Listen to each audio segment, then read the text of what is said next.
the evening of November 19, 1999, Laresha Deanna Walker dropped her 2-year-old son Raven off at her sister's house in Nashville, Tennessee.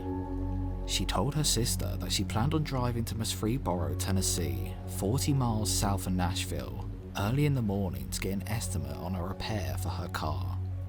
Later that night, Laresha spoke with her father on the phone between 9:30 and 10 p.m. The next day, when the family hadn't heard from Laresha and she hadn't picked up her son, her sister, Lakesha Chambers, drove to her townhouse at 3858 Edwards Avenue in East Nashville and found the place empty. The lights were on and there was loud music playing, but Lakesha described the scene as normal and that nothing seemed out of place aside from the loud music. She even noted that the screen was locked. Still, there was no sign of Laresha or her car. On November 21, when nobody had heard from Laresha in 2 days, her mother, Wanda Faye Walker, reported her missing. The police and family learned from one of Laresha's neighbors that they had heard her arguing with someone outside her townhouse on the night her family last saw her. She had lived there for less than a month. Her disappearance initially received media attention in the Nashville area, but unfortunately, coverage quickly faded. According to her family, Laresha did not have any problems with anyone in her personal life or at work, nor was she dating anyone at the time. Her sisters also described her as a private person, so they didn't know everyone she hung out with, but stated she would never put herself in danger. Police believe she was most likely the victim of an abduction. All indications are she was a good mother and would not have left her son, Detective Pat Postulone told WKRN. Laresha drove a maroon 1995 Oldsmobile Akiva with a Tennessee license plate number of 419 ABG that has never been located.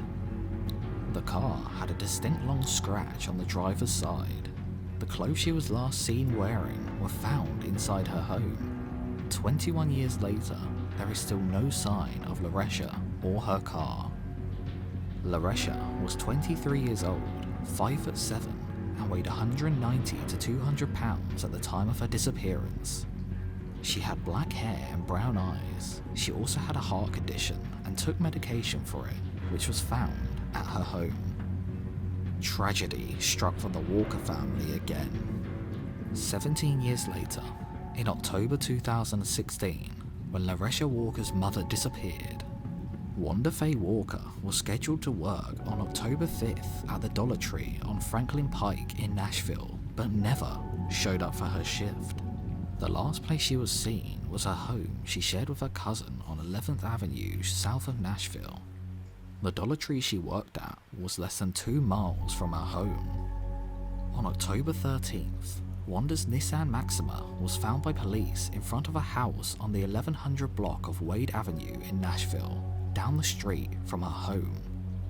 People in the area stated that it had been there for a week before it was found. The car was locked, and her purse was found inside, along with the blood on the back seat. Investigators later determined that the blood belonged to Wanda. According to family members, Harold Henderson, Wanda's boyfriend, was the last person to see her alive. Conflicting reports state that Harold assisted her on the day of her disappearance when her car overheated on the side of the road. He allegedly added oil to it, and the car ran fine afterward, so he and Wanda parted ways. Other reports have her last being seen at her home. Investigators haven't found any indication that the two women's disappearances are linked in any way.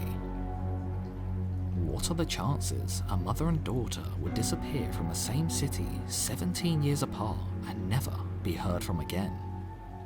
Do you think the cases were related? Or do you think it's a weird coincidence?